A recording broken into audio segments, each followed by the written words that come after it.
যদি আমি বলি আমার রাসূল কেমন ছিলেন, তিনি ছিলেন মধ্যম আকৃতির। তিনি না লম্বা না খাটো।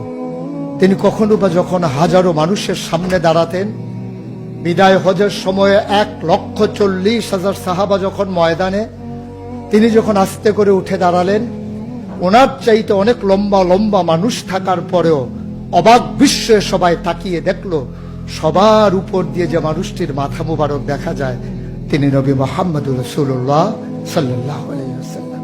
তিনি মধ্যমাকৃতির হওয়ার পরে সবার উপরে তার শির, সবার উপরে তার মাথা। সবাই অবাক বিস্ময়ে তাকিয়ে দেখলেন তার চুলগুলো হালকা হালকা কোঁকড়ানো। তিনি কখনো বা যখন চুলের ভিতরে তৈল দিয়ে আছড়াতেন, অবাক বিস্ময়ে মানুষ তাকিয়ে দেখতেন, মনে হতো চুলের মাঝে যেন মৃদুমন্দ ঢেউ দেখা যায়। তার কপালটা ছিল চওড়া শুভ্র, তার চোখের ভ্রুগুলো ছিল ধনুকের মতো বাঁকা, তার চোখগুলো ছিল টানা টানা ভাসা ভাসা, তার চোখের পাতাগুলো ছিল গোলাপের পাপড়ির মতো। তিনি কখনো বা যখন চোখের পলক ফেলতেন, অবাক বিস্ময়ে মানুষ তাকিয়ে দেখতেন, মনে হতো মৃদুমন্দ বাতাসে গোলাপ পাপড়ি দোল খাচ্ছে। তার চোখের সাদা অংশ ছিল রক্তিমাভ সাদা, কালো অংশ ছিল তার কৃষ্ণ কালো।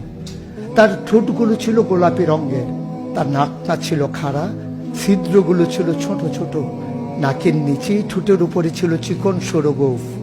তিনি কখনো বা যখন মুচকি হাসতেন, তার গোলাপি রঙের ঠোঁট দুটো যখন একটু ফাঁক হয়ে যেত আর দাঁতগুলো যখন বের হয়ে যেত, মানুষ অবাক বিস্ময়ে খুঁজত কোথাও যেন বিজলি চমকিয়েছে। তিনি যখন প্রচন্ড গরমের মাঝে ঘেমে সিক্ত হতেন, কপালে তার মুক্তার দানার মতো ঘাম জমে যেত। তিনি যখন দৌড়ে দৌড়ে তার বিবিদের ঘরে যেতেন, আমাদের মায়েদের ঘরে, আল্লাহ রাসূল সাল্লাল্লাহু আলাইহি সাল্লাম ঘরে ঢোকার পরে মায়েরা দেখতেন কপালের মাঝে মুক্তার দানার মতো বিন্দু বিন্দু ঘাম জমে আছে।